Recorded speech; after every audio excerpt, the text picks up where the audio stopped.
All right. Good afternoon and happy Tuesday. Welcome to another episode of Crypto with English. So, today's theme is finding your why in the Web3 and blockchain spaces, especially for rising female entrepreneurs. So, women entrepreneurs in the age of blockchain, they're rapidly on the rise. However, where does one start given so many moving parts in Web3? So, whether that's creating dApps, whether it's NFTs, whether it's metaverse platforms, whether it's cryptocurrency tokens and being part of ICOs, where do female entrepreneurs start in this space? Because it's not simply all just Bitcoin and Ethereum. There are so many things going on right now, and actually one can make the argument that NFTs and metaverse are going to be occupying the lion's share of the dialogue and the focus in this space. So again, thank you all for joining us today. I'd like to warmly welcome Sharon Knoller. She is the founder of the Crypto Media Group,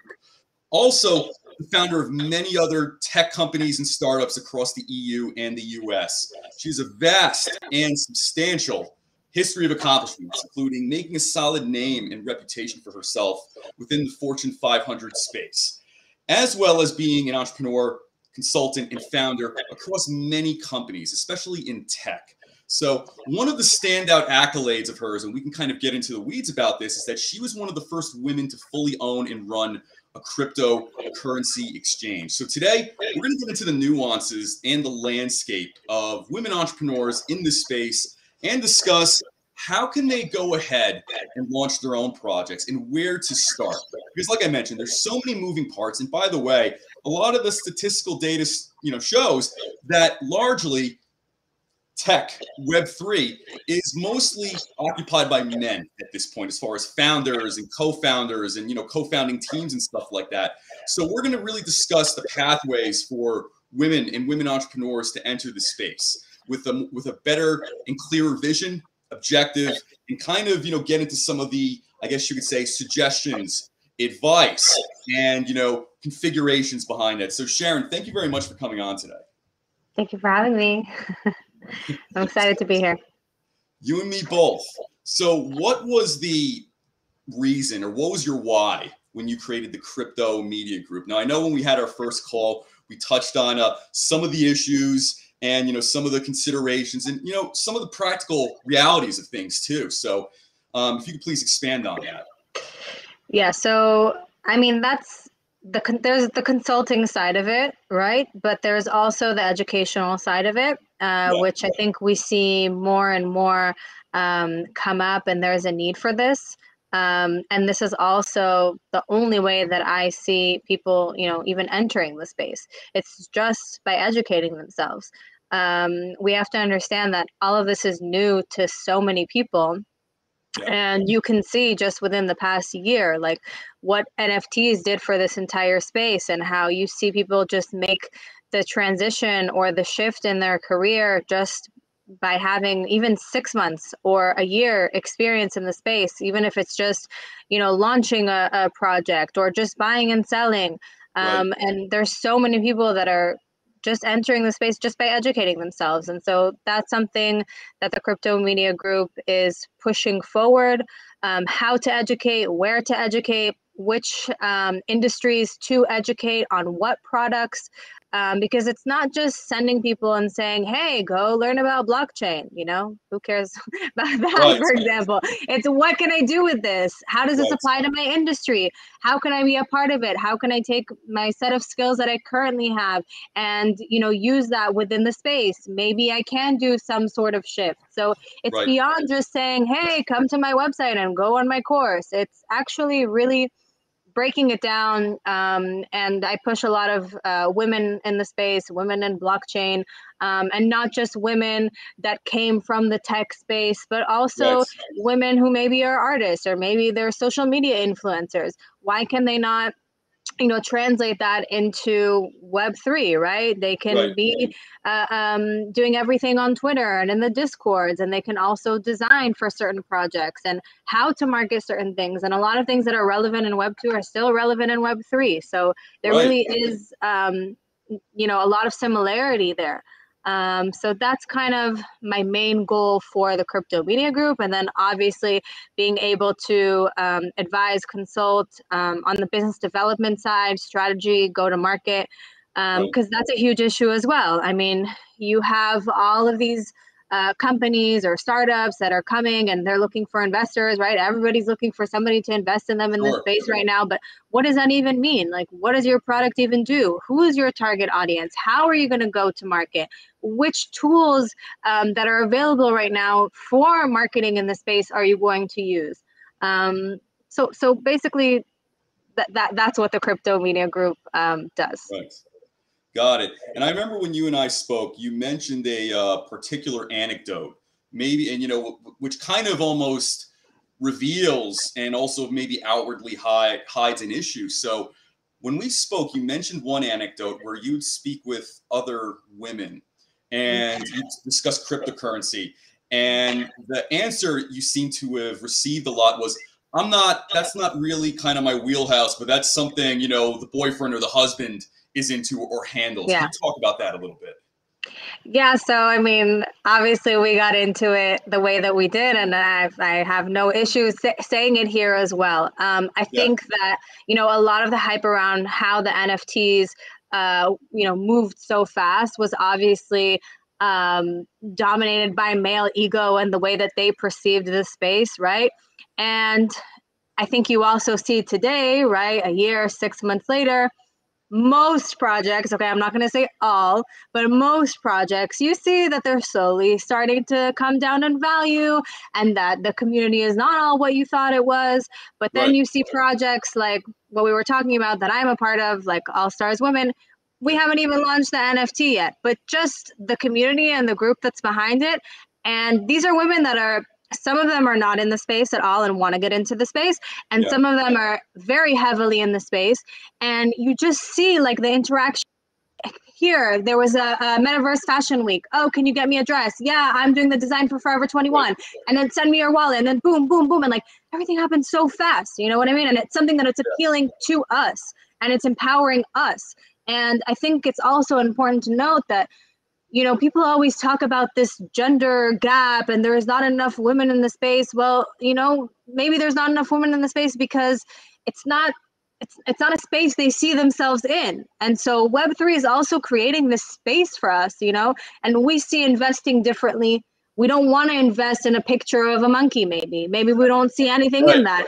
Okay, for example. And to be honest, if you look at all of the most successful men in the world, behind them always stands a strong woman, from people in governments to everybody that you see on Wall Street, and they advise with their wives, they advise with their girlfriends, fiancés, whatever, moms, whatever. And there is something that you cannot take away from a woman, and that's intuition. And I think that for generations, we never taught women about this space. We never taught them, about financials or how to invest or to even think about that. What does that mean, right? What does that even mean? And I think that, all of the NFTs basically took investing and brought it to the younger generation, or made it, I guess, simpler or easier for people to even get in or to sort of understand. And then now I think that the projects that are dominating the space are the ones that cater to this new generation, these types of females, or these types of people that are looking for that to make sense to them, or to understand, or that want to educate themselves. So this is an opportunity in the world to break all of the stigmas, to really understand, to really educate yourself.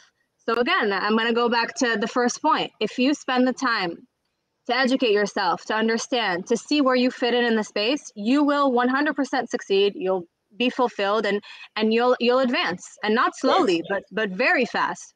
And then to add on top of that, everything that from the world before that just boosts it up, because there's some people who got into the space but have no experience in corporate America, for example, before that. So I have women that have a ton of experience in terms of, creating startups and maybe getting to unicorn status and et cetera, but then they can 100% translate that into Web3, and then you have like, you know, a killing machine. Right. So that's how I see it. And actually you raised some good points just now. So let's talk about intuition. So, you know, when NFTs first started gaining prominence as far as, you know, news coverage and just people's interest, like a year and a half, 2 years ago, you know, things like Bored Ape Yacht Club, for instance, like if I was sitting around with my guy friends and we were like, you know, cracking open some beers and whatnot, we would probably find that very funny and entertaining. And it would, in a weird way, it would make sense to us. Like, oh yeah, it's a cartoon monkey. Yeah, let's go get it. You know, like hypothetically speaking. Have you seen their pitch deck that was leaked? No. Tell me. Do you know what the first sentence, or one of the first sentences on there, where it says like, yeah, and our members were a part of, you know, such and such event, where our first one was where we all drew dicks on the wall in the bathroom. Wow, well, I'm definitely have to Google that now. What a great community. And this is what they're like, and I don't know how many people caught that, and I can send it to you if you want. Yeah, please, by all means. I posted it on my LinkedIn, but literally this is what they are selling. I'm still in shock that all of these main exchanges listed their token. I mean, obviously, you know, we're going into everything finance, Wall Street, you know, how to evaluate a company, et cetera, et cetera. Okay, great, amazing, you know, but again, this isn't typical fashion, what a male-dominated world would do or would see as, you know, a way to invest. And this is what kind of, I think, the females are trying to break. And I think that we are trying to say, that's fine. We do understand what you're saying. We do understand financials. We do want to invest as well, but I think we're going to make, you know, smarter investments. And here you see all of these projects that are coming out and that are female run, or you see a lot of big companies in the space that they are actually hiring females for top positions. So I think we are seeing that shift, because it's very clear. We don't want your douchebag energy like running our company. We want someone with experience. We want someone with insight. We want someone who's intuitive, and we want someone, you know, that can merge the two worlds, the creative side of it, but also, yeah, we do understand the financial side of it and how to merge that and get those products to market. So actually, in comparison to what a lot of, you know, other people are saying in the industry, okay, maybe we're not getting the full representation yet that we'd like to, but we're for sure getting there, and it shows. I mean, when you compare and you see the work that, you know, one does against the other, our work speaks for itself. So I don't really need to prove anything, because here it is, you see it. And and I'm telling you, we see it on a day-to-day base, and I see it in, you know, when I go and I consult and I advise, and, you know, I obviously have male colleagues and partners, and just the way even the room is, you know, when you explain something in certain areas.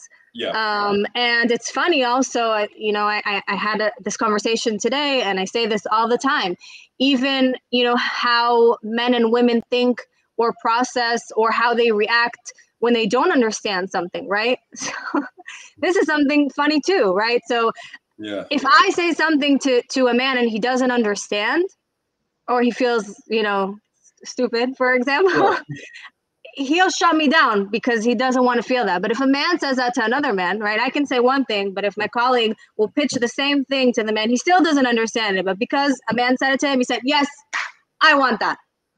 I see what you mean.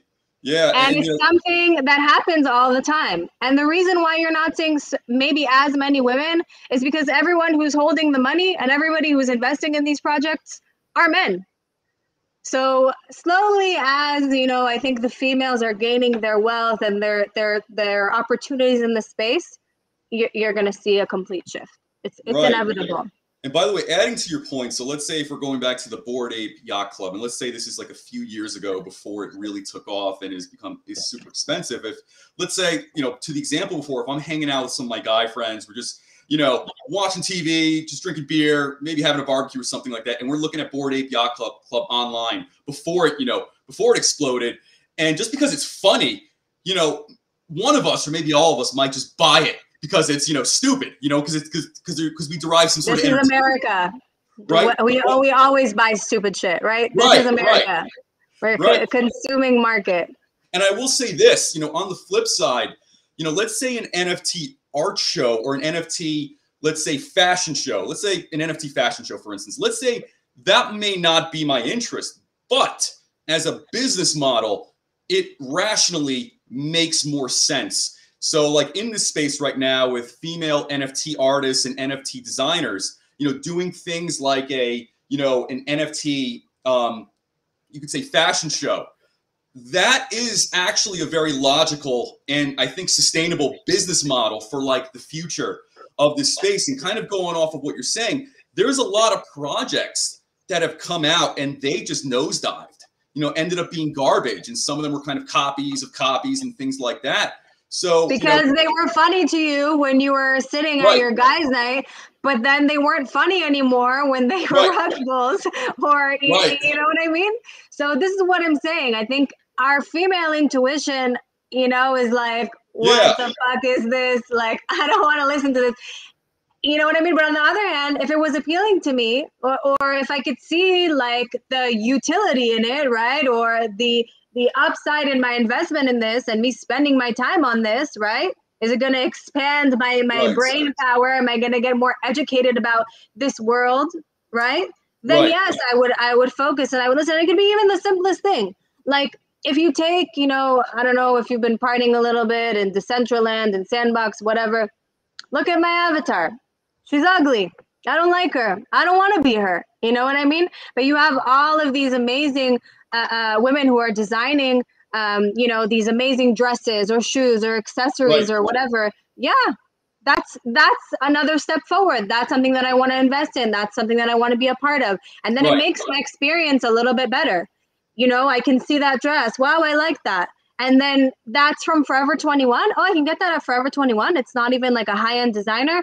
Cool, I like the way it looks. I'm going to order it. Like, we have to understand that this is the way you do business, that this is the way you market things.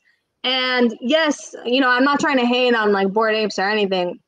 I'm not, also the artist who drew them, she's a woman. But by the way, you don't even see her name anywhere, ever mentioned. Like, nobody even mentions her ever. I don't know why. Wow. Maybe we can find out why, but I don't know if she wants to be anonymous or whatnot. And yes, also, there are. Yes. Yeah, go ahead. No, continue. And yes, there are. I'm here in Miami. If you go over to Wynwood, you can see like artists have gone crazy over this. They've drawn it all over the walls. Right. Now they're creating like these tours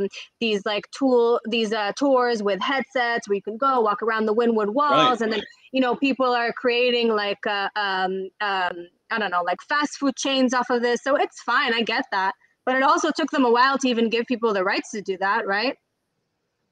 Yeah, indeed. It's just for comparison, for sake of comparison. And obviously, like, I think that this is a good topic, to compare how this industry is going based off of which sex is dominating in it and the different roles and how it's going to move in which way based off of that. So these are just perfect examples. And I see this as a positive thing. It started as one thing, but you can clearly see how fast it's shifting. Right. And I'll even say too, I would feel more comfortable whether this is, let's say, in 42nd Street, Times Square, New York City, or in a boardroom. I would actually feel better or more confident about pitching something like an NFT fashion show versus like Bored Ape Yacht Club. So, maybe this is going back to like intuition. Like if I had to choose between, let's say, the women entrepreneurs idea about like, let's say, an NFT metaverse fashion show versus like, let's say, Bored Ape Yacht Club before it exploded, I would say, listen, rationally, this Bored Ape Yacht Club, like, who's really gonna get into this? Like, and as far as, let's say, the fashion show, I could look at that and say, this is probably going to be part of the future of this space. This makes logical sense. But, I guess maybe back to... But again, your boys don't care about how you're going to be dressed when the whole world sees you. But they care maybe that they could potentially maybe be on some yacht somewhere. Like, okay, I'm also on that yacht. Hey, like, And if I Right. want to, I can be on a yacht every day. So what? Like, want to see my boat outside? Cool. Like, it's just, Right.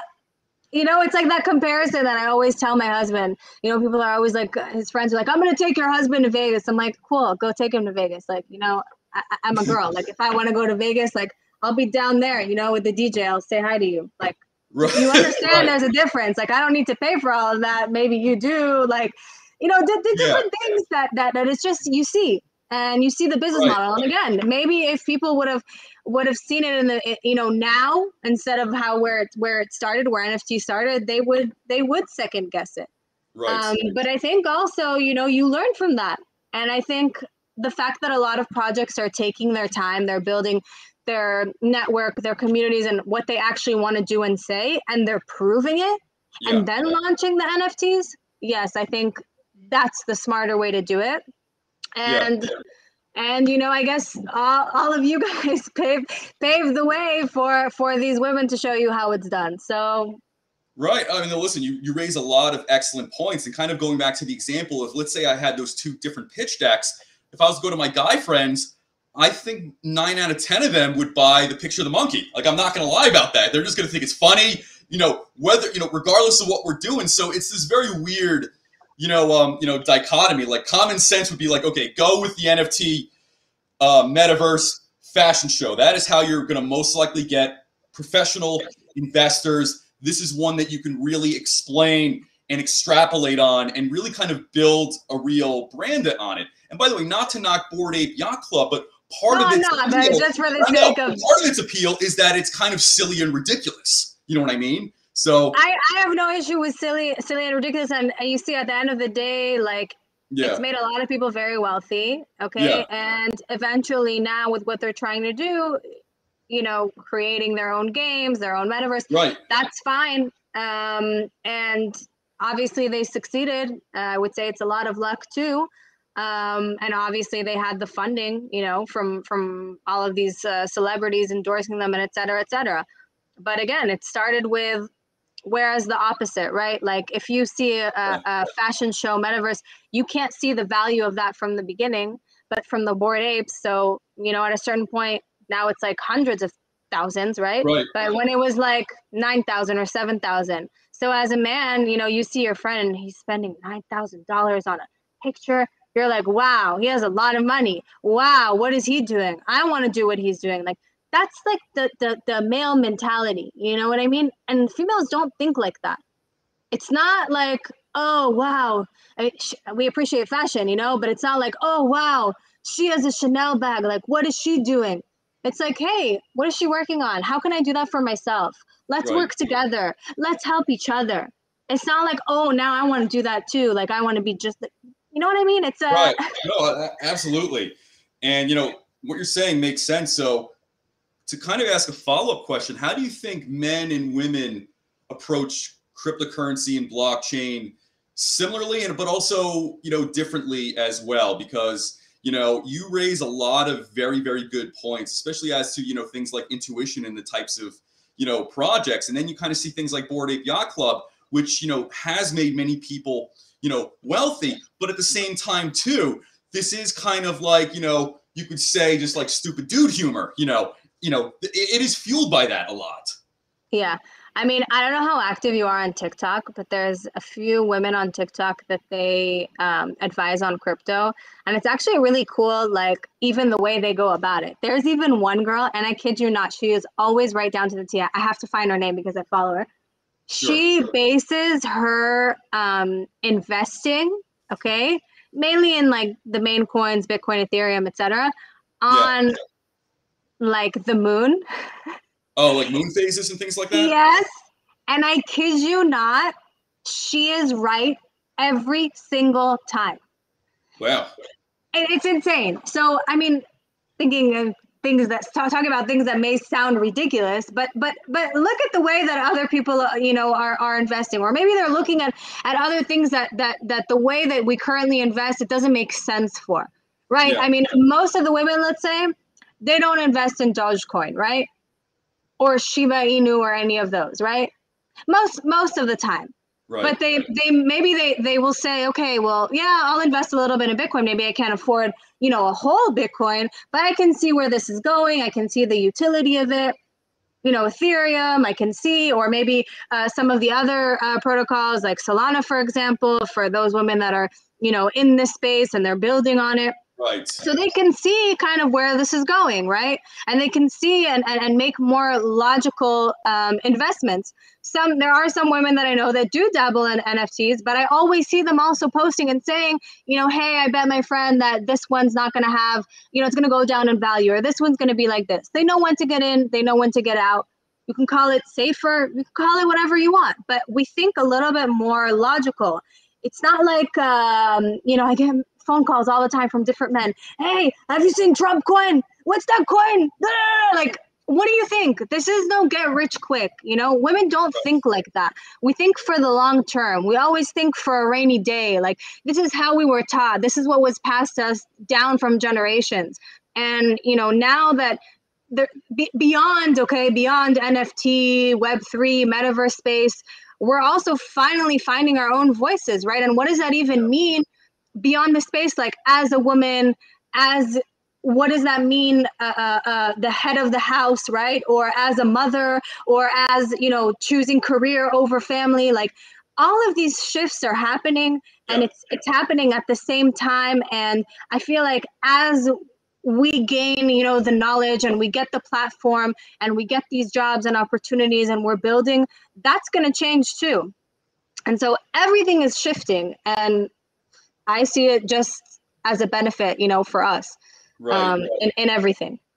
Right. And, by the way, this is also to confirm your point. So I find Dogecoin very entertaining. I have a Shiba Inu, which is, really the mascot of I bought Dogecoin. Okay. But I'm just saying, like, still, like, every time I see it, I can't help but dabble in smile, everything. I have a very diverse portfolio. Yeah. For me, it's more because my risk appetite allows that. Like, I just want to see, I like to experience, and I allow myself to play with it. And this is also what I tell people. If you want to and you're curious, fine. But based on your risk appetite, decide. You can either go the more strategic way, or you can, fuck around with it, like play around with it, dabble, put a little bit here, whatever. Right.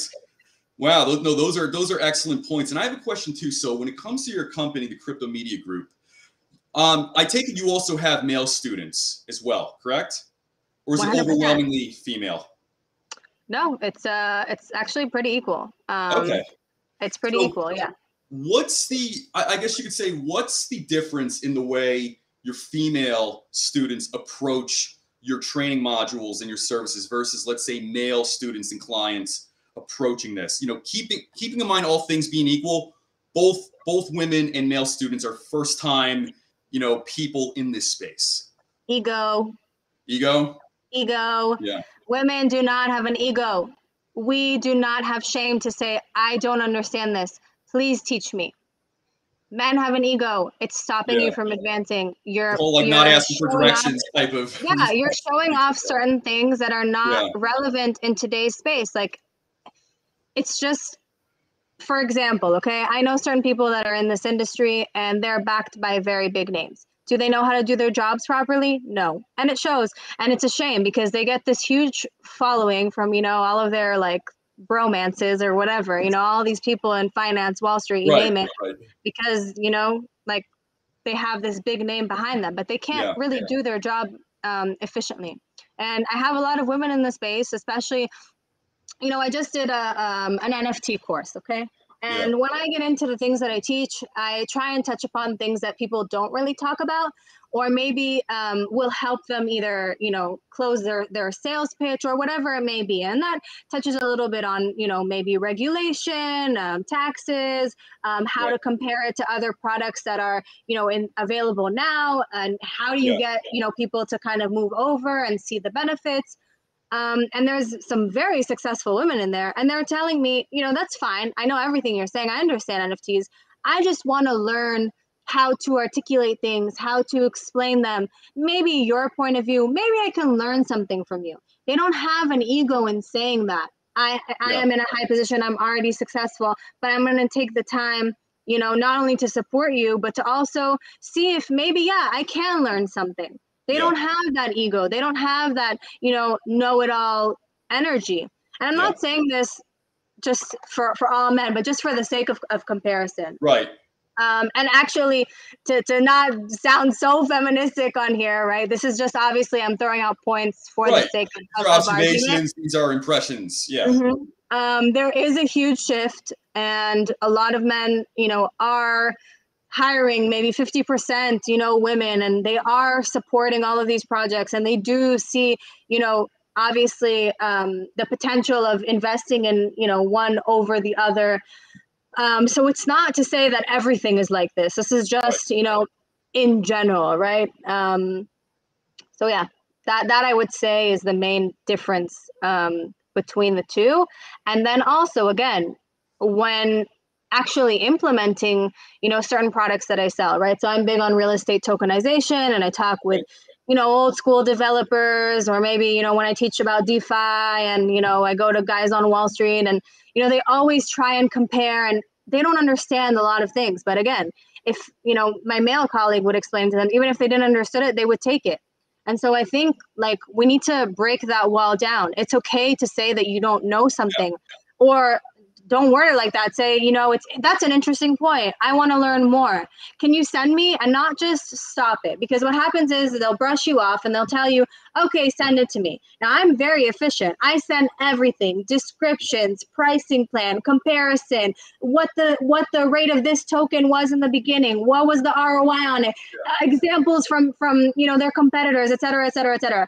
They won't even read it because they know they don't understand it. So how can you advance in this world if you're not going to take the time to, drop your ego, really get educated, and allow yourself to be open to that possibility of what could happen? What's the worst thing that could happen? So we'll work together. You know what I mean? We'll both be successful. And that's something that you see is a huge difference. And you see this even with married couples. Like, this is something that I learned very early on, even between me and my husband. Like, we're on the same team. It's not a competition. You're not fighting over who's more successful. Like, our marriage is the business. We both are successful, and we're both bringing, all of this to the table. And that's awesome. Both sexes need to learn to work together and push things forward. Like, it's not going to happen if not. And if it's not going to happen, then you're just going to see a bunch of women running this world. Like, sorry. You raised some excellent points. And as far as like ego, when you've, let's say, consulted with, companies Fortune 500 or smaller, let's say within, the financial industry, and you're talking about, decentralization, blockchain, things like that, do women end up, I guess you could say, being influenced or affected by, let's say, some of the male ego that tends to kind of traditionally exist there, so to say? So if you're, let's say a group of men, they have kind of the traditional chip on their shoulder. Or let's just say maybe this is based on accomplishment or just by virtue of working on Wall Street. Let's say certain women who enter that space too. Do they end up kind of taking on some of those qualities as well when you work with them too? Some yes, some no, some leave, and some do better, right? What they saw, and they fixed, whatever they saw lacking in that space. And I think we see that a lot happen. You see so many people leave, Wall Street, and everybody now is an angel investor, or you see, all these women investing in these companies, and it spans across anything, not just crypto, right? So, and then some of them, like for me, for example, I use it to my advantage. For me, it fuels me. Like, I want to get to that. I want to break that barrier. I want to, do this whole tango with them, right? And if at the end of the day they don't understand it, that's fine. Like, they'll, run their business, I'll run my business, and it's fine, and we all move on. You can't please everybody. And you also only have so many hours in a day. And there are enough people who are interested in this innovation to be, present, and to listen, and to actually not be like that, not have that ego. So what I do a lot of the times, though, is you know, I manipulate that a little bit. And sometimes I have to put my ego on the side and I say, you know what? I don't care, because at the end of the day, for me, I know this will make me successful. Fine. I'll send my male coworker. He can go do it. I know that I built the entire infrastructure in the back. I'll put myself in the back. Sometimes when I consult for companies that I built everything in the back, I can't say my name even because I'm under an NDA, right? But I see what you mean. what does that even mean? How do we define success, right? Right. And that goes into a whole other topic between men and women. How do we define success? Right. So yeah, that would be my answer to that. Yeah, these are all excellent points. And in some instances, do you find it also easier to work with men as well? So let's say if we're going to take a generalized male psychology point of view, let's say if it's a male advisor, consultant doing what you do, maybe some men may take that as like, what? Does this guy think he knows more than me? This guy trying to tell me what to do? Is this guy like, being a little bit pretentious or something like It's that? actually funny that you say that. Your mouth, it's like, yeah, wow, she's very pleasant. She's it's very funny nice. that you say that. So in certain situations, again, I use that to my advantage. Yeah. So I think that's just something to know in business and to understand the psychology behind who we are as people, who we're doing business with. And then again, I think the number one thing here is, again, ego. Like, drop that ego, understand that this is to better your business, and how are you going to close that deal, or how are you going to do that? Who cares who does what? Again, we are a team, right? We both have the same end goals. Like, if we're both going to close this deal, we're both going to make money off of it. I mean, in most cases, right, it's a combination. It's not like one or the other. You have a team. And so that's kind of the narrative that we need to push forward. And I'm okay with that. And I understand that, because that's the way that the world works. Yes, we are seeing a shift, but still, of course, if I have to close a deal and that means either me doing it or my colleagues doing it, then so be it. To tell you in general what I see that's that women, I think, consultants are better at than male consultants, we're way more organized. We're way more efficient. It is what it is. Women, like, that's how we were created, and this is how you guys were created, right? We can do several things at once where you guys can't. We will follow up on the emails. We will push things forward. We will be on your case, having that eye for detail and nuance for a lot of things. That eye for detail, I think that's what separates my type of consulting and what I do to other consultants. Like, I'm not just looking to get you investors. That's not it. Or I'm not just looking to be some sort of middleman. Like, you get, that full white glove service from the beginning to the end, whether I need to hold your hand. Sometimes I do business with men who are, 60 plus years old, and they need that hand holding. For example, in financial products where I have to market them and pitch them, like, we have to think about it like that, especially, with regulation and different KYC procedures. How is that, generation of men who have that ego, how are they going to perceive that? How are they going to take that? How are they going to go through that experience? How can we hold their hand? How can we listen to them?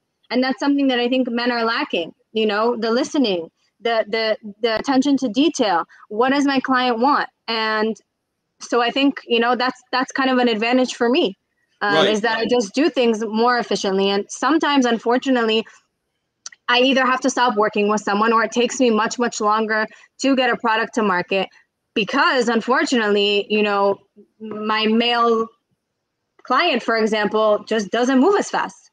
And I'm all over the place. Like, come on, let's kill it. So yeah. Yeah, and maybe just to provide some nuance here. So let's say, taking the example where, let's say you're pitching to a boardroom, and let's say if we have another example of, let's say, a traditional movie star looking alpha male, I can think of many instances where people would rather hear you out than, let's say, the traditional alpha male movie star looking guy. And let's say, all things being equal, you two are saying the same thing, pitching the same thing. Might have to be because, A, you're a woman. So I think a lot of times men will feel they can kind of, lower the guard a little bit. They can kind of like relax a little bit. And I think maybe the male tendency is like to compete. So let's say the other guy too is like, who does this guy think he is? Like, and guys will kind of, in some instances, just clam up, In some cases, Yeah. and maybe if you're on the same team and you're competing for something, or if actually I see that a lot when it has to do with money, right? So it's funny because that's kind of how I started in the payments industry, and then obviously utilizing blockchain technology, Bitcoin, Right. in order to transfer funds on a global scale, much cheaper, much faster. Yeah. And it was funny because when I would have male clients, like they felt safer putting their money with a woman than they did with a male because they thought the male was going to try and fuck them over and Right. steal their money or maybe charge them higher, whereas maybe they thought I didn't understand as much or I was like not as smart, so I wouldn't even think about that. But whatever, I don't care. I ended up getting that client. I ended up holding their funds, managing their funds, et cetera, et cetera. So again, no ego. I'm taking Right. it to my advantage. And I think that Right. that's something that we should learn from for now until everything kind of 100% shifts, is that both females and males should, drop their egos, understand that this is Right. business, and understand how to utilize these things. And this goes also for how you're going to market your project, right? Or whatever you're working on, or your company, or your product. We always need to keep these things in mind. Right. Yeah. Those are excellent points you raised.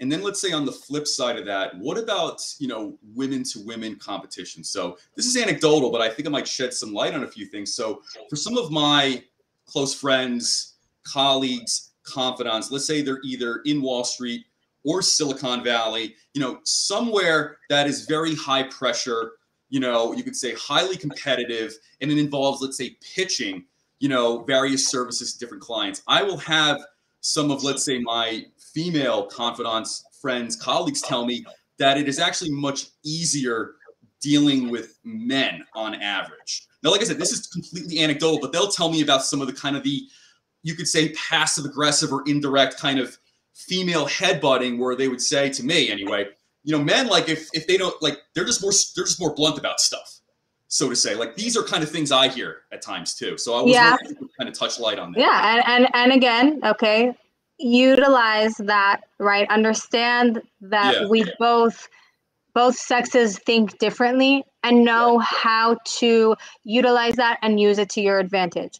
I know today what I will say to a woman and what I will say to a man, and those will be two different things. And maybe sometimes I have to get more into my masculine, when I talk to certain men and have that kind of that tango with them, like speak to them in language that they understand, right? In order to bring them in closer to me. And if it's a woman, then okay, then maybe I'll cater to that. And women also have some sort of ego, right? And to tell her, yes, I value you. Yes, I hear you. Yes, et cetera, et cetera. And sometimes I would have to say, even if I knew better, shut my mouth. I was in a meeting last week and I literally had to bite my tongue and shut my mouth. Someone who was at like a very senior position, who's marketing for a publicly traded company, and she tried to pitch something to me, and I was like, I can't believe she's saying this to me. You know what I mean? But sometimes you have to shut your mouth for the good of whatever you're trying to achieve, and just do better and show up better. And it is what it is. I mean, on both sides, you're always going to have, we can call it healthy, unhealthy competition, whatever it is. And yeah, some things maybe might be difficult to do with women, but I think if you are smart about things and if you understand the psychology behind the way each sex thinks, then you'll know how to navigate that situation. Right. But again, I think this is something that, and I see this a lot, specifically with women who are already in tech or are already at senior positions, like between each other. And for me, like, it's a bit of a mix, right? And my focus is more on women who are not from the tech space, not from Silicon Valley. And then again, they're either already in the space or trying to get into the space, and it's a bit of a mix. And then the ones who are at these senior positions, but within, let's say like a securities lawyer for security tokens or security token offerings, et cetera, like obviously she wants the business, she wants to be in the space, so she's not going to try to play that game with me. You understand? Sure. It's, again, it all comes down to what are you trying to achieve, what do you want, and how to utilize basically those basic I guess traits, right, of each sex, and use that to your advantage in business.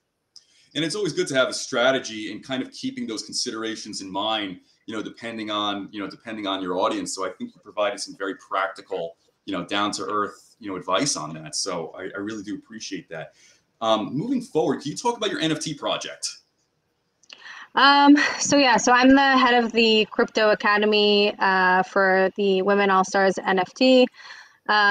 This is a project that, again, I think they're just doing it right. The NFT hasn't launched yet, but everything that stands behind the project, which is basically getting all of these female founders funding, right, and creating this DAO, and to be able to have all of these projects be funded. And these projects are all very relevant, are solving a lot of issues in the space. And even like just between us as the women in it that are in it, the interaction and the positivity and the assistance and the help that we and support that we give each other. And these are women that, again, some are, already in the space, some are not at all. And the support that we give each other in a really non-judgmental way, I think is so different, than I see all of the other projects that have come up. I mean, obviously, it's great to say, yeah, you have an NFT that's run by a woman and it's et cetera, et cetera. But what does that really mean, right? And are we really trying to work towards this shift and this change? And are we really supporting each other and not being catty, like you said? And this is why I like this project. The founders are an amazing team of young women. Very successful. And again, you see how efficient they are, how fast they push things. Last week, they were displayed, in Times Square, and the NASDAQ billboard. Like, that's huge. That's huge before you even launch, your actual project. And we discussed topics like what we're talking about right now. Again, there's no bullshit. It's just building and working and pushing each other forward. And it's not about this like ego or competition. It's here's what I have. What do you have? How can we help each other? If you don't understand something, let's talk about it. Let's educate. Let's get you in this space. What can you offer? Where can I place you? Have you heard, about such and such? Do you have connections here? Here's a discount code. I mean, right now is Miami Tech Month. You should have seen, like, in an instant, we had like a full list, all of the events, the discount codes. I'm going to be a part of this. I'm speaking at this. Like, this is what we're building. This is a project that I feel, so happy that I'm a part of every single day. It's not like, in typical projects where you're going into the Discords, you're trying to keep up with the Twitter, or like you're part of the WhatsApp and you're like, oh, another message. Like, every time I open my phone, I'm excited. Like, everything I read is like this person advancing this person, or here, again, like I said, in the Metaverse Fashion Week. So, some of the creators were there. Here, send me your wallet. Here, I just sent it to you. Oh, I can't find the room that I'm in. Like, everything flows. Like, efficiently, how women know how to do. And it's a great project. We also have men in there that are also, building within the space and are very supportive. And so it's a really great project. I can send it to you guys, or you can post it. Yeah, if I can do anything to promote it or post it on my social media handles, I'd be more than happy to. Yeah. That's awesome. And can you talk a little bit about Women in Blockchain, the organization you're a part of, and talk about maybe some of the I guess you could say the overall mission, objectives, and accomplishments so far? So again, I think Women in Blockchain is focused on educating women, right? It's by the women who are already in the space, and then going and educating the women who are trying to break into the space. It's also, showing them the way to financial freedom, how to invest, and basically, for me, again, I know this conversation makes me sound like super feminist, but it's not No, really, this is fine. it's not really the intention. And usually, this is not the things that I kind of talk about and present, but basically pushing women into the space with all the support that they need, and doing so in a way by giving them, the terminology, or showing them how things work, how to open a wallet, how to exchange funds, how to do all of these things so that they can also have a seat at the table. Because Right. why shouldn't they? There are people who have been in the space for, again, maybe 6 months, and before that, men, for example, okay, they were selling air conditioners before, and now they're like the number one NFT consulting agency, right? 6 months, That's six incredible. months. Yeah, and they're sitting in Bali drinking coconuts, whatever. But I think that means that's you what made I'm it. saying. Yeah, that's a pretty That's solid it's pretty good. accomplishment. Yeah, that's excellent. And so I'm saying, if they can do it, I mean, we all can do it. And Right. and again, like, I see these women, they come already either from a marketing background or a financial background, or whatever it may be. Even if, I don't know, I have a client, and she has a bikini line, and and her husband is in real estate, and they wanted to create basically this like NFT project, as sort of a membership Yeah. tool. And then they have like a space, and it's going to be like a Soho house for like all of these people to come and, and mingle and talk business or whatever, or exchange, all for the fashion industry. So it's like, it doesn't matter what you have. It doesn't matter how much experience you had or which industry you're in. You can take your bikini line, and yeah, you could do an NFT based membership. Why not? Right. Yeah. Why not? If other people are doing it, right? If people are spending just money on doodles or whatever it may be, then Right. yeah, why not? And that's kind of what I'm trying to push forward with women in blockchain. Education, and more education. Yeah. And that's the main thing for me, as well as saying, yeah, hey, here's an industry, and these are the women that are a part of it. And then you see, like, if you look at the women who classify themselves as women in blockchain, they're all killing it. Yeah. So honestly, I'm happy to have that title. That's awesome. And and by the way, I really enjoy and agree with the initiatives, and you could say the purpose and beliefs behind your projects. I think what happens is, and this is, even just as a practical matter, if you have an organization or a company and you make it a practice, whether consciously or unconsciously, to hire and promote people that look and act exactly like you end up creating an echo chamber. And you otherwise also exclude people who have a tremendous amount of talent, and that is untapped talent you're not realizing or harnessing. So, for instance, if let's say, hypothetically, if I only hired, guys like me from New York and New Jersey, that is the only perspective I'll be getting. And, you tend to have more things like, sycophancy, yeah, this like yes men type of thing too. So there's going to be this reluctance to, let's say, provide or throw something creative or abstract in there. So But this happens all the time. yeah. And then even if they do decide that they're going to be some diverse company and they hire, then you have, all of these board members, and they run the show, and they don't give a shit. And Right. so this is the number one problem with, all of these companies. But obviously the way that, I guess the American business model is made to be, when you already have money and you have companies, I mean, that's basically what's going on Right. in this financial area. They don't really care. I mean, you see today products that I know are maybe not as good, or maybe not even going to be relevant, but they got valuated at $5 billion, and they went public, and et cetera, et cetera, et cetera. And they don't really care. They don't care about the diversity. They don't care about changing anything. They want all of the same people, because that's how they see the finance world. That's how they see business. That's how they see investing. And Right. again, like it or not, here you have, Base changing the game, right? They Right. came in, you own Base, overnight millionaire. We airdropped you some tokens. Right. But, you know, on It the goes flip side, against all of the classic rules, right? Of how yeah, to scale your company, right? you're absolutely right. And I think also to add to that, I think many companies have also failed because all they did was same old, same old. Let's get the same exact people with the same personalities and same backgrounds, you know, come on in. And, you know, like I said, what happens is you end up developing blind spots from that. So, you know, the fact of the matter is, if you end up having this homogenous or this homogeny of just same people, same beliefs, same feelings about things, you develop these very glaring blind spots, you know, and these small details are the things that could ruin departments, ruin careers, and ruin, you know, companies. So I would say to anybody doing something of substance, being an enterpriser in this space, there has to be a value on the, you know, diversity of experience, diversity of location, diversity of culture, because, you know, maybe some people might write this off like as, you know,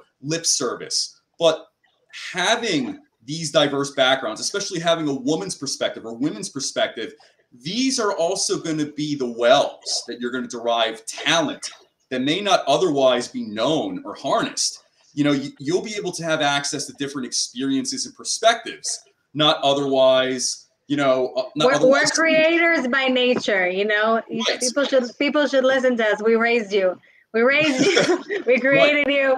You are who you are because of us. So it's not Right. going to hurt to also understand that, utilize that, use that. Right. That's Absolutely. you know, that's the kind of mindset that people should kind of go into Right. when doing Right. business. And, you know, there is, you know, something to be said about that, you know, classic, you know, saying or, you know, aphorism or proverb, you know, a woman's touch. You know, there is, you know, some substantive history and truth to that. And I think that goes to like the skill set, that goes to the ability to see nuance and, you know, details, and also kind of, you could say, the finesse of dealing with situations too. So let's say, you know, if you have two guys trying to, let's say if you have, you know, in a generic sense, two guys who don't like each other, they're trying to get through it, they may either yell or just go outside and beat the shit out of each other, you know, so to say. You know, those are often like two very, very common, you know, scenarios. And, you know, often you can see this at bars or clubs. It's usually like, you know, the girlfriend or the wife that ends up kind of like breaking up things. You know, I've seen that, you know, many times as well, kind of, let's say the woman coming in as the mediator, conciliator, the arbitrator of, you know, some of these, you know, situations as well. So, you know, if you have, let's say, a room full of just, let's say, hot-headed guys trying to do a project, you know, there are situations where, by the way, even just a traditional situation, that may end up not going the way everybody wanted. There might be competition. People might just be ignoring the small details. You know, people might just be acting on impulse, like, dude, that's funny. Dude, that looks so awesome. Let's go in that direction. And then nobody freaking buys it. You know what I mean? So, and, you know, it's funny because in a lot of industries, you know, especially because I'm a father, I have a 4-year-old, you know, a lot of things are geared towards women and children as far as branding and products, you know, so to say. You know, How so big are those industries? Children, beauty, right. for example. We can sell more to you can sell more to us than we can to you. Yeah, 100%. yeah, I think so. Yeah, I think the evidence. Besides, like financial instruments and investing, which that's like basically what was labeled as a, you know, male, right? Right. What else can I sell you? Viagra? Like, what can I sell you? Right. Yeah. Yeah. Exactly. What can I sell you? Even Right. like the shopping experience for males, like you guys don't give a shit. You know what I mean? You don't want to spend all this time online. Like it's not Right. for you. We can totally use like all of what, you know, Right. we want to do and have and grow. Like we're where the money is at. You know what I mean? Yeah. I mean, like I said, you know, the facts point that way. Yeah, for sure. You know, and by the way, this is more or less a little known fact, kind of an obscure fact. So I'm a huge history nerd, and I love, all types of history, including military history as well. So, you know, the most manufactured and common gun in the world is the AK-47. You've seen it in movies, you've seen it in World War II, used in throughout conflicts, throughout the Cold War, and even today. So when Kalashnikov first created this rifle that ended up being the most common gun used in the world, his factory, he only hired female workers to do it. So he's been interviewed by, many media publications, both in the West and in the East, both in the US and in Russia, Eastern Bloc states and Europe. And he said this, and I'm paraphrasing, so this is the SparkNotes version, but he mentioned that the reason why he hired only female workers to work in you could say the Kalashnikov AK-47 factory, assembling these guns, because he believed that women, they were the only ones that had the intuition, the touch, the dexterity, and kind of the motor skills to finally money printing. What about money printing? Right. Same thing. To assemble these actually, because it was a very, very important weapon for the army, and a lot of times they needed to be produced in mass, without fail, without mistake. For various, you could say different conflicts between like even in World War II. Like I can tell you, I know, like my great grandmother, for example, which that's actually why she survived, concentration camp, because basically the Germans decided, all of the bullets, all of the weapons and everything. They just gathered all the women, and all of the women did that.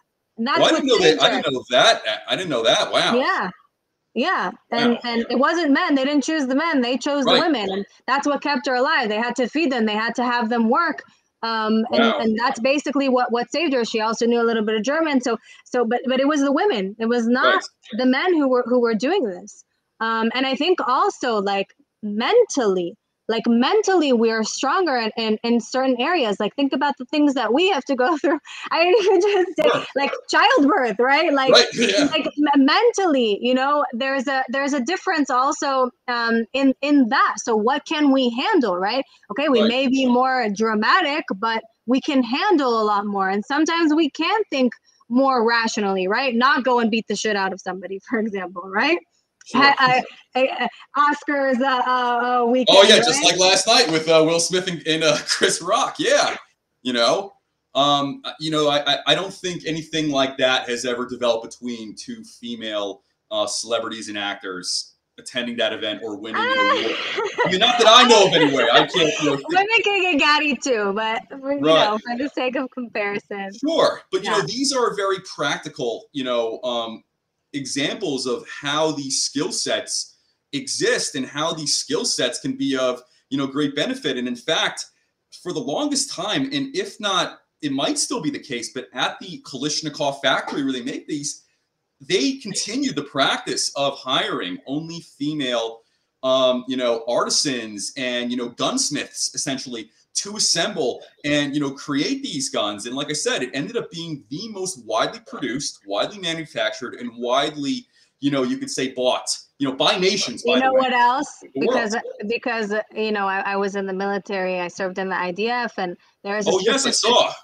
So there's actually a unit that's created of like all of these badass women, because one of our jobs in the military is actually the shooting instructors are women. Right. Okay, the shooting instructors are women in the first basic training for whichever unit that you're in. And so they created a unit separately, like of all of those girls, and they go to all the gun shows, and they're the ones who are showing the men how to use the guns, how to load them, how to unload them, how to use it safely, how to shoot, how to aim. Women. Right. Showing men who want to buy the guns. Right. So, it's, and even adding to that, and by the way, I want to ask about your IDF experience in a moment, but there was a study done years ago about first-time firearm users. So essentially having a group of men and a group of women use a pistol and fire at a target. So after that test was done, and I'll see if I can find it for you later, when they did the averages between the participants, the women scored much higher than men first-time users of, let's say, the pistol.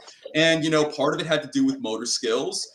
Part of it had to do with you could say perhaps intuition in analysis and things like that. So just to give you an example, by hiring more of the same, if it ends up kind of being a good old boys club, you're missing out, and you're not extracting, and you're not realizing or otherwise enjoying the array of different talents, experiences, skill sets that could really be of help. Because if you think about it this way, whether it was, let's say the Kalashnikov factory, or, the tragic example of what your grandmother had to go through, but let's say if we use, by the way, even in the United States, so, during, I guess you could say, the military industrial buildup, that was the time when they started using female, artisans and smiths and factory workers to create tanks, create missiles, to create guns. We even did it here in the United States. So if we're to take our country as an example, what if we did not have that type of assistance or help, during that time? Think about it. What if we did not have a labor force that could assemble? I'm talking about the fighter jets. I'm talking about the tanks, the machine guns, the grenades. These here in the United States were all being done by the women labor force that went into these factories, all across America to create these things. So if this was not the case, and we did not have that, how would have World War II turned out differently, so to say? I mean, would fascism, for instance, still be reigning supreme with either somebody like a Hitler or one of his, successors? Like, all these things, all these little details matter, especially when it comes to logistics, being able to produce armor, armaments, equipment. Have you seen how badass the women in Ukraine are right now? Like, oh yeah, absolutely, absolutely. I mean, that's just that in itself. Like, they're, right. They're like Miss Universe or Miss World or whatever. Right. She's like out there, their gun, like right. fighting. No, she doesn't take any shit.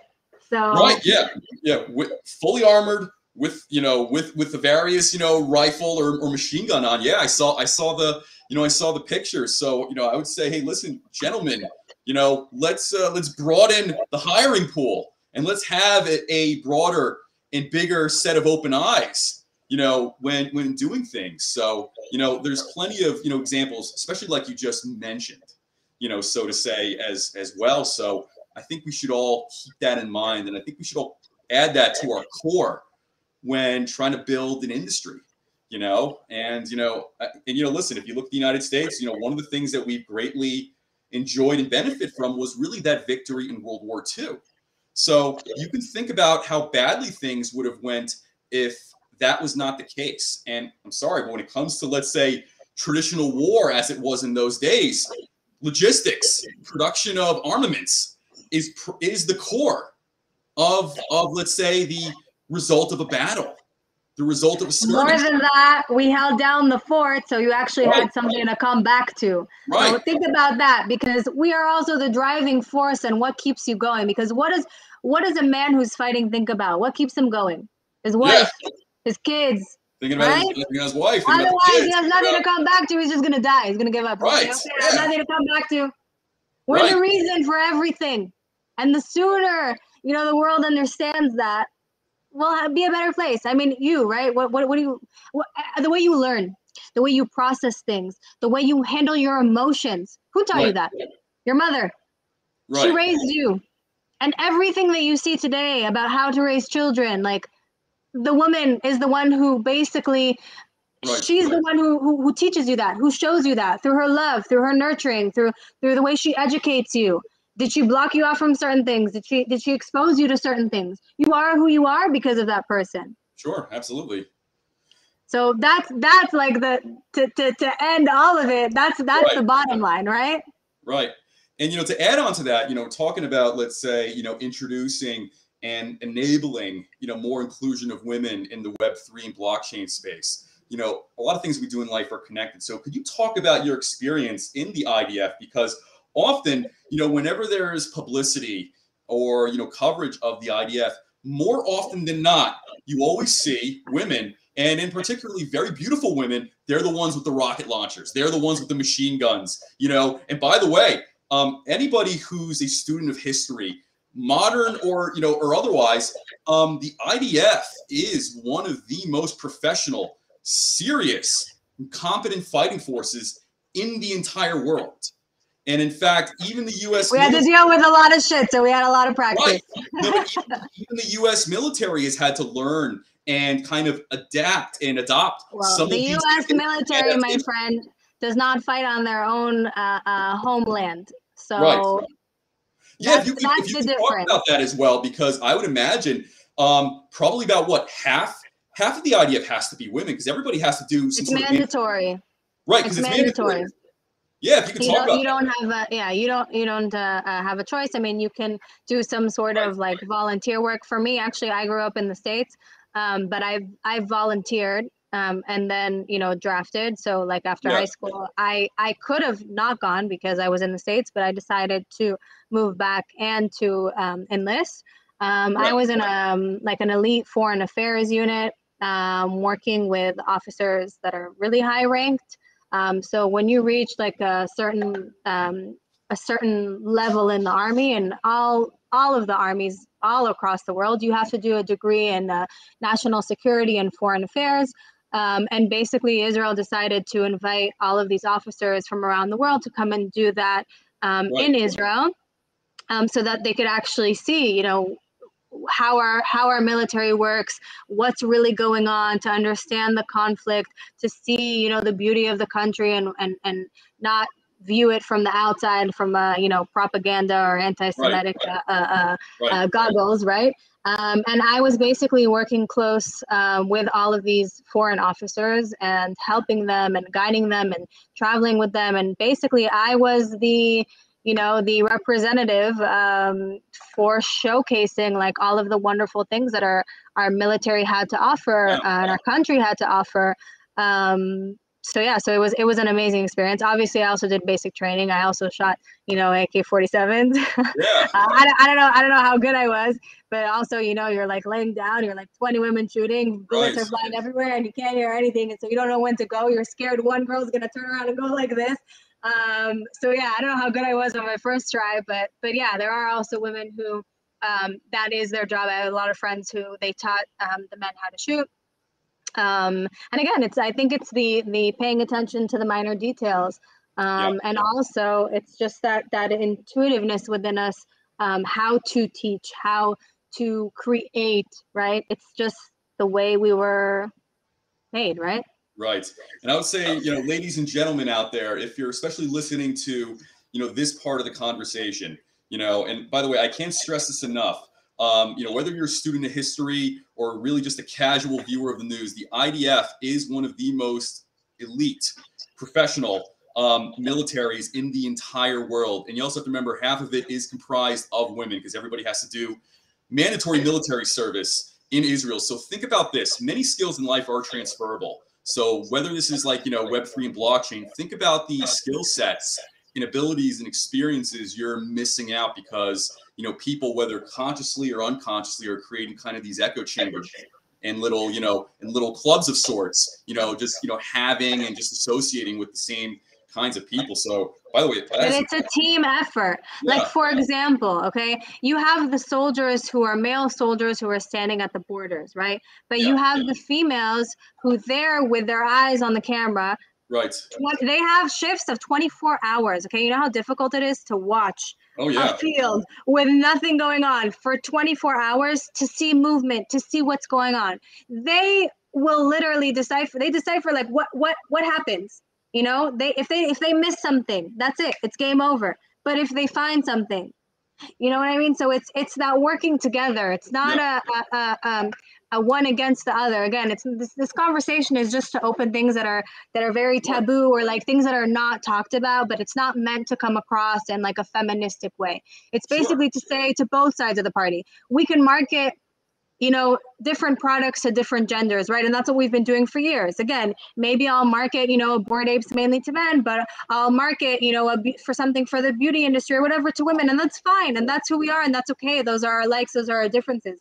But how do we work together and benefit, from each other, from our knowledge, and to advance that? And again, this is something that we are seeing in this Web3, right? In this new world that we're all creating. So I think right, what I described is a lot of things that I see are yeah, some of them are still happening, right? And it is what it is, because you deal with different generations who have different, I guess, generational trauma or their experience, and some of them you can't even blame them because that's how the world was at the time. But moving forward, I am seeing very much the change. And again, I educate for both men and women. My clients are both men and women, and I work with them together. And it's just keeping in mind, again, all of those things and how to utilize that. And as long as you're open and you don't have an ego, then you will be successful and you will flourish in this space. I agree. So final question to an otherwise awesome episode. What do you have planned for 2022, whether it's for, women in blockchain or, your other projects? So, talk about maybe some of the milestones that you want to hit this year. I would love to do an only women panel or event, but on a really big scale. Think like Bitcoin conference kind of scale. Right. But where the event is not just to say, here, we're having an event and here's a bunch of people at the top and you don't understand anything. Like I see a lot in the women in tech space. It's to bring people who don't understand, to actually have them go through these mini courses, right? And have these programs where we work together, where we sit, where they can ask those questions, maybe those they feel dumb questions, right? We can open wallets together, we can buy the NFTs together, we can explore metaverses together, we can explore financial products together, we can, without giving any investing advice, but give them some sort of understanding of this world and really how they can utilize that. That would be, my dream. Right now I'm working towards that by, again, taking all of my educational content and putting that into specific industries. So I also I basically just signed with one of the biggest brokerages in the world. Awesome. You'll see that announcement hopefully later this week to basically educate all of their agents on how to even get into this world, right? Whether it be the simplest thing as, maybe brokering like crypto deals, how to transact with crypto, what that means from a regulatory perspective, a tax perspective, et cetera, like giving them that entire toolbox on how to even utilize that. To real estate tokenization, like security token offerings, to selling real estate in the metaverse. That's something that's big. So that's something that this year I'm like so blessed that I'm able to do. Again, push these projects, and then I also have my own platform that's launching for real estate tokenization. Which basically I'm building all of the financial background in the back, all of the on-ramp, off-ramp. So being able to provide you, I think, that's something that I'm big on, is that we see all of these like secondary marketplaces, even like OpenSea, for example, or whatever it may be. But if you had the option to have every single type of on-ramp, right? Not just credit card or one specific type of crypto. So you should be able to have all the different type of options at a cost, something that's cost effective, right? Is not super expensive. But then if you also want the off-ramp, so why do you need to be banked like regularly? If OpenSea can issue you, an IBAN, right? Where you can then, or maybe have a debit card attached to that, or a credit card attached to that, or where else in the world maybe do you want that money? Maybe you have a business here or wherever. So the entire suite of services, I think that's something that's going to really change this space, and I think is going to bring more mass adoption and better end user experience. So that's something that I'm working on, and awesome. just keep pushing. Every day it's another project, another thing. So it's never a dull moment, and I meet a lot of amazing people in the space, and so I love what I do. I really do. That's awesome. Well, I gotta say, Sharon, it was an absolute pleasure having you come on to the show today, and also provide your perspective on a lot of these practical realities.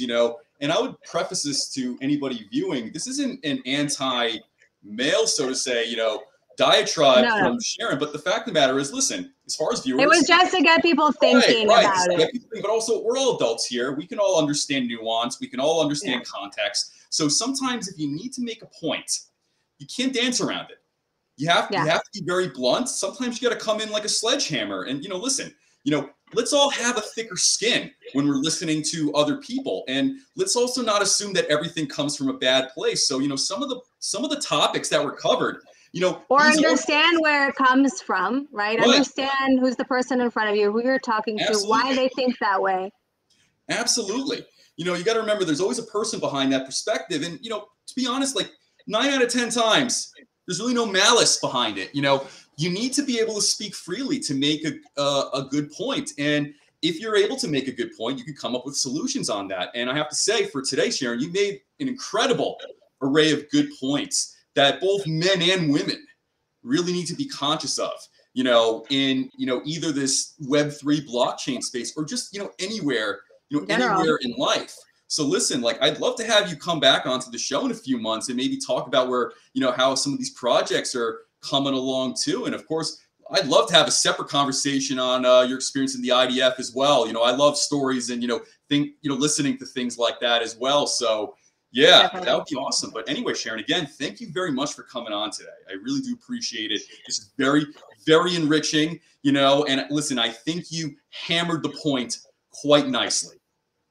I'm glad. I'm glad it came out that way, and I'm glad that we have this platform, where we're different of the different sex, right? And we can kind of hash that out and discuss topics that most people don't even want to get into, and it's okay to discuss that, and it's okay to be okay with it, and see how we grow from this, right? I mean, you can't grow without discussing, all of the pain points.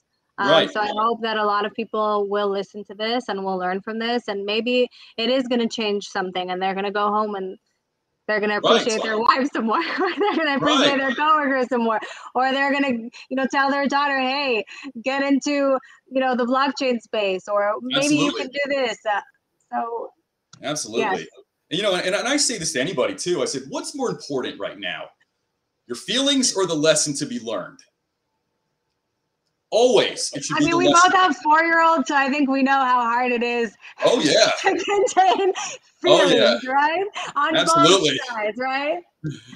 Absolutely. And, there's always, something to be learned. And, often in life, the best medicine, tastes bitter, So listen, it's a very, very small price to pay for knowledge. So always go for knowledge.